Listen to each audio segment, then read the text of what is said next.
इस वक्त हम ग्राम रावत पलासिया में हैं। यहाँ पर विगत 26 अप्रैल को एक हृदय विदारक घटना हुई, जिसमें एक 18 वर्ष की युवती पूजा ने आत्मदाह कर अपनी जान ले ली।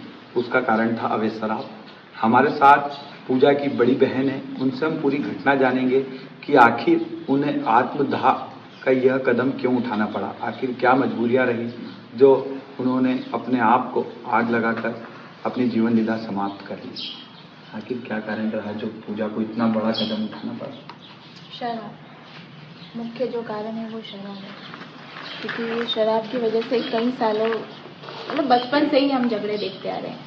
अभी बच्चों के बहुत सारे सपने होते हैं, पढ़ाई करेंगे, स्कूल से हॉस्टल से आते हैं वो गर्मियों की छुट्टियां मनाने कि घर जाके उनको थोड़ा आराम मिलेगा, थोड़ी सी छुट्टियां, उनका माइंड फ्रेश होगा। लेकिन जब घर आते हैं और वो देखते हैं कि मम्मी पापा के बीच में झगड़े चल रहे हैं, बच्चे भी जाते हैं बीच में छुड़ाने, बड़े हो गए तो अब सोचते हैं कि मम्मी पापा मत झगड़ो, उनको भी मार पड़ती है, मम्मी भी मार खाती है। इसलिए उसने बहुत बार पुलिस 100 डायल भी किया, सोचा कि सरकार हमारी प्रशासन हमारी सुनवाई करेगा, लेकिन कोई भी रिजल्ट नहीं निकला। हम 100 से बार 100 डायल कर चुके हैं, लेकिन कोई रिजल्ट नहीं मिला। क्या उस दिन भी पूजा के द्वारा 100 डायल किया गया था? जी हाँ, जब सुबह उसने कॉल किया तो कुछ अधिकारी आए, उनके साथ में आए थे जो 100 डायल के ऑफिसर जिनकी ड्यूटी थी, तो उन्होंने बोला कि आप मेरे पापा को ले जाइए। वो हम आपको बता देते हैं कि कहाँ पे है, जंगल में कहाँ पे है, कहाँ पे शराब मिलती है, हम आपको वो जगह पे ले जाते हैं। तो उनके द्वारा ये बताया गया कि हमारे पास इतना टाइम नहीं कि हम आपके पापा के पीछे पीछे या उनके पीछे पीछे जंगल जंगल ले जाएं। तो पूजा ने कहा कि आप अभी ले जाइए, यदि आप मेरे पापा को नहीं ले जाते हैं तो मैं खुद के ऊपर आग लगा लूँगी पेट्रोल डाल के। लेकिन उन्होंने कहा कि ऐसा मत करना, लेकिन हम ले जाएंगे फिर कभी, आप हमको कॉल कर देना, हम आपके पापा को ले जाएंगे। पूजा द्वारा ये बात पुलिस को बोल दी गई थी? ये पूजा ने बोला था, ये कुमकुम में घर के मम्मी पापा सब, मम्मी के साथ में सब थे, तो उन्होंने बोला कि इसने 100 डायल किया था और ये बात बताई गई थी। वो आए थे भी सही। जब वो गए और बहुत सारी चीज़ें हुई, सुबह में जब पापा ने परेशान किया, सुबह 5 बजे की बात है, अभी टॉयलेट बाहर है तो बाहर जाते, तो पापा ने मम्मी को पकड़ा कि अब तेरे को नहीं छोड़ूंगा। तो बच्चों ने 4 चक्कर घर के ऑलरेडी लगा लिए थे, अभी भाग गए, फिर वो चले गए। अब इसने कहा कि अब मैं पुलिस को बुला लेती हूँ, और सुबह सुबह में वापस से चालू हो गए पापा। रोज करते थे, रोज का था, कॉल भी करते थे, ऐसी बात नहीं। लेकिन फिर उसने सोचा कि इस बार और एक बार पुलिस प्रशासन से उम्मीद रखी कि इस बार कुछ ना कुछ करेंगे। फिर वो वापस चले गए। तो इस बात से उसने हताश होकर ये सोचा कि यहाँ पे मेरी कोई सुनवाई नहीं हो रही है, यहाँ पे मेरे जैसे बहुत सारे लोग हैं। उसने उस दिन मुझे भी कॉल करना ज़रूरी नहीं समझा। उसने सोचा कि सबको परेशान करके क्या करूँगी, यदि मैं कुछ करती हूँ तो ही यहाँ पे जो सरकार होगी, यहाँ की जो प्रशासन होगी, उसके ध्यान मेरी तरफ केंद्रित होगा और देखेगी कि यहाँ पे क्या प्रॉब्लम। इसके पहले आपकी कोई ऐसी चर्चा हुई, पूजा ने आपको कॉल किया हो, परेशान हुई हो या आपसे बात की हो? मुझे कॉल आते रहते थे। मैं बॉम्बे रहती हूँ, जॉब करती थी, भोपाल में रहती थी, बॉम्बे में अभी शिफ्ट हुई हूँ, तो मुझे कॉल आते थे। जब भी मुझे समय मिलता था मैं उनसे बात करती, उन्होंने समझाती थी कि इग्नोर करो। मेरे द्वारा खुद से मैंने 20 से 30 बार मैंने वहाँ पे रह के 100 डायल किया कि आप प्लीज़ जाइए वहाँ पे। एसपी है जो खरगोन के, उनके जो पीए है महेश इसके करके, मेरे उनसे भी इस बारे में संवाद हुआ है कि सर आप जाइए, पुलिस कुछ नहीं कर रही है तो आप प्लीज़ उनसे, आपसे हम्बली रिक्वेस्ट कर रही हो कि एक बार जाके उनसे बोलिए कि क्या प्रॉब्लम है।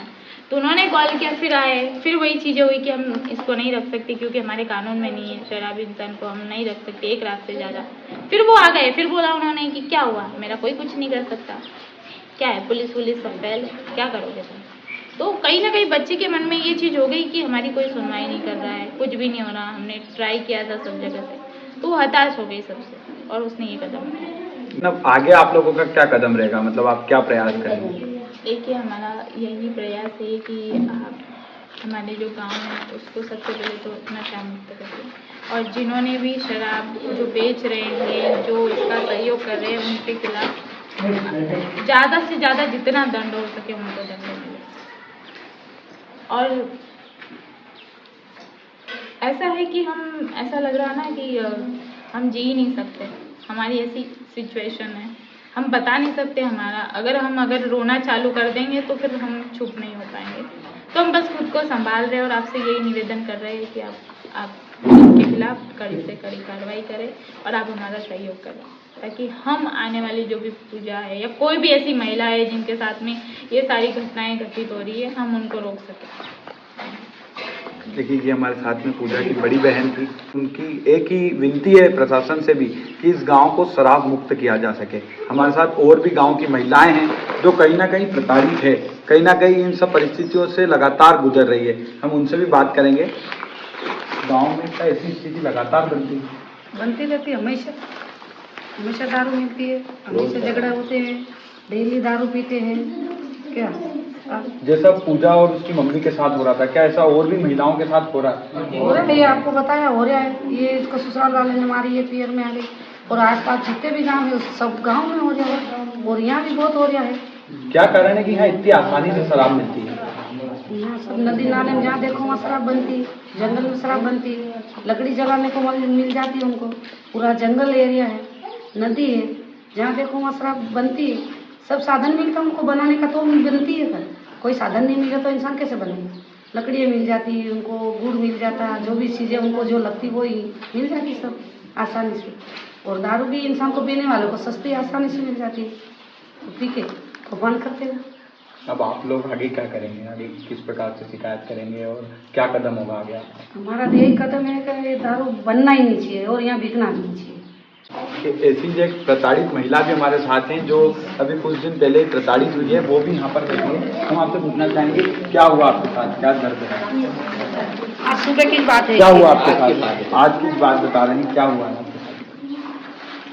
वहाँ पे क्या आदमी आया, दारू पी के आया, थोड़ा जोर से बोल बेटा। और मार कूट करने लग गया बेटा। मारा तो बहुत मारा, ऐसा नहीं मारा, तालाब भी टूपा भी, इधर भी मारा, इधर भी मारा। घर वाला और 12-13 साल की लड़की है मेरा, लड़की है। किसने मारा आपको? मेरा घर वाला ने भी मारा और मेरे देवर को भी बोला कि मारो उसे। तो क्यों हुआ विवाद ये? बस शक गेम शराब पी के शक गेम कर काम धंधा करने को जाने में औरतों के साथ जाऊं तो बोले सिखा दे रही है तेरे को, उसके साथ मत चलना, आदमी के साथ मत चलना, उसको मत बुलाना, उसको मत इससे मत बात करना। दारू पी के घर पे रहे तो अब पेट के लिए तो मजदूरी करनी पड़ेगी। अब वो सब रोक टाक कर रहा मेरा कि जाने आने नहीं देता, और घर पे रहता है, शराब पीता है, और बस नहीं तो उसके माथे में ही ऐसे पत्थर ठोकने लग जाएगा। मैं पागल हो गया हूँ, और पी खा के ऐसा बोलेगा। आपने शिकायत की कभी पुलिस पर? नहीं, मैं गई थी पहले, मतलब मैं अंजाम में गई थी तो मैंने शिकायत ऐसी की थी, उसको समझा दो, मेरा पर कुछ भी नहीं लिखा हुआ, सिर्फ उसको सिखा दो, समझा दो, मैं रहना चाहती हूँ। तो उसने मतलब बुलाया, सबको बुलाया, समझाया, बोले नहीं करूँगा मैं लड़ाई झगड़ा। तो समझा के बात अब मेरा आमना सामना है, तो मैं ज़्यादा मतलब कार्रवाई में नहीं करना चाहती हूँ। मेरा भाई तो ही नहीं, 2 लड़के हैं उसके छोटे छोटे। अब यहाँ खेती बाड़ी घर सब है, मैं तो वहाँ मजदूरी करती हूँ, मेरा तो कुछ भी नहीं है। कहाँ रहते हो आप? मैं रहती हूँ लोहाई जामला, तो वहाँ से मैं मतलब वहाँ कैसे भी करके रह रही हूँ।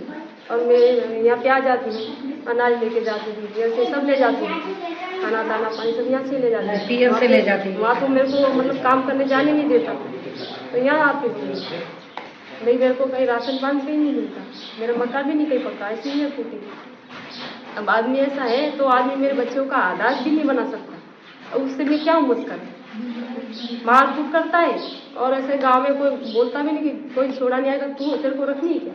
रख ले, तू रख ले, किसी के घर भी नहीं जाने देता मेरे। मार उसकी मतलब दादा। अभी आप यहाँ अपने पियर आ गई हैं?